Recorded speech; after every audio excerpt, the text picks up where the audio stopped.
रामराम मंडळी, आता तुम्हाला कळलेच असेल की मी तारा राणी चिले कुमारी कृष्णाली मंदार शिंगण इयत्ता 4थी क ची विद्यार्थिनी आपल्यासमोर आपल्या म्हणजेच मराठ्यांच्या राजाविषयी बोलणार आहे.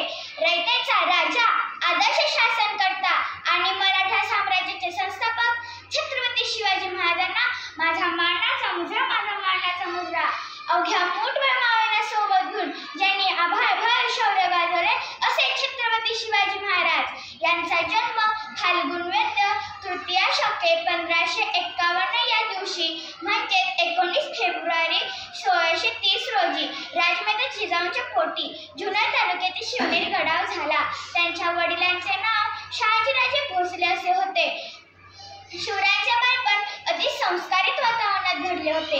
बालपणाची सर्व वर्ष ही नीतिमत्ता, राज्यव्यवस्था, युद्धकला, गनिमी कावा आणि घोडेस्वारी शिकण्यात गेली. त्यांना दादाजी कोंडदेव यांनी सर्व कलांमध्ये तरबेज केले. कधी कधी आसपास राहणारी, रानावनात भटकणारी, डोंगरदऱ्या पार करणारी मावळ्यांची मुले हे शिवरायांबरोबर खेळत असत. मावळे हे शिवरायांचे पहिले सवंगडी होते. जिजाबाई बालशिवरायांना रामायण, महाभारत तसेच इतर महापुरुषांच्या कथा सांगत असत. त्यातूनच पराक्रम आणि प्रजादक्षता हे गुण लहानपणी शिवरायांना अंगी बाणवले गेले. शहाजीराजे सतत मोहिमावर असत, पण वेळ मिळाल्यास शिवरायांना वाचन, युद्धकला, घोडेस्वारी शिकवत असत. शिवरायांचा विवाह अगदी लहान वयातच झाला होता. जिजाबाईंनी फलटणच्या नाईक निंबाळकर घरातील सईबाई हिला भोसले घराची सून म्हणून पसंत केले. शिवराय मोठे होताना त्यांना परकीय सत्तांचा दैत्यवनाचा अनुभवात येत होता, म्हणून त्यांनी रायरेश्वराच्या मंदिरात स्वराज्य निर्मितीची शपथ घेतली. आदिलशाही, निजामशाही आणि मुघलशाही यांच्या विरोधात शिवरायांना लढायला लागणार होते. स्वराज्य निर्मितीचे मुहूर्तमेढ म्हणून त्यांनी किल्ला तोरणा अत्यंत लहान वयातच जिंकला. त्यानंतर स्वराज्यावर आले प्रत्येक संकटाला अत्यंत धैर्याने तोंड देण्यात महाराज यशस्वी ठरले.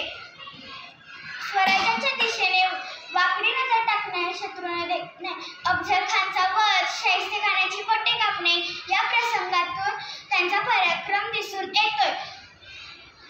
स्वराज्याच्या दिशेने वाकडी नजर टाकणाऱ्या शत्रूंना देखील शिवरायांनी चांगला धडा शिकवला. दिल्ली ते औरंगाबादची भेट आणि तेथून सुटका या बिकट प्रसंगात संयम आणि धैर्याने मुकाबला केलेला सर्वांना माहीतच आहे. शिवरायांनी स्वराज्य निर्मिती करता आली ते म्हणजे मावळे आणि योग्य साथीदारांच्या सोबतीने.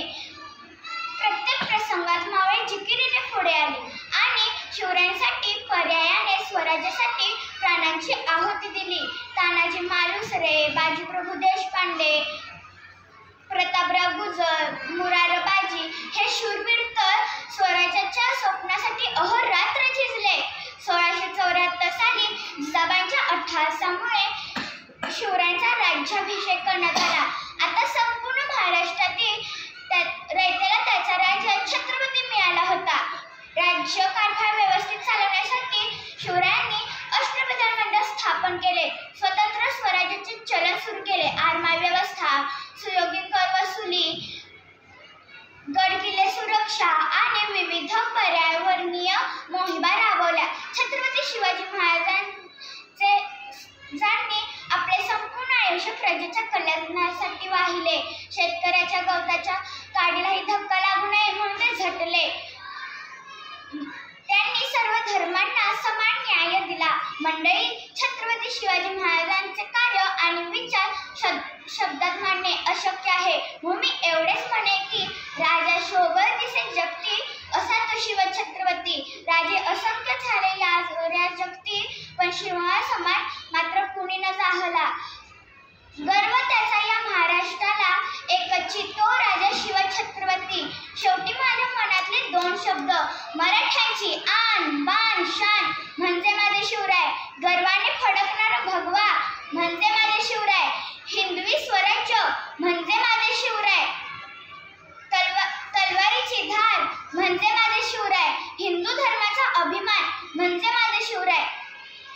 अखेर रायगडावर 3 एप्रिल 1680 रोजी एका कुशल प्रशासकाची प्रजावत्सल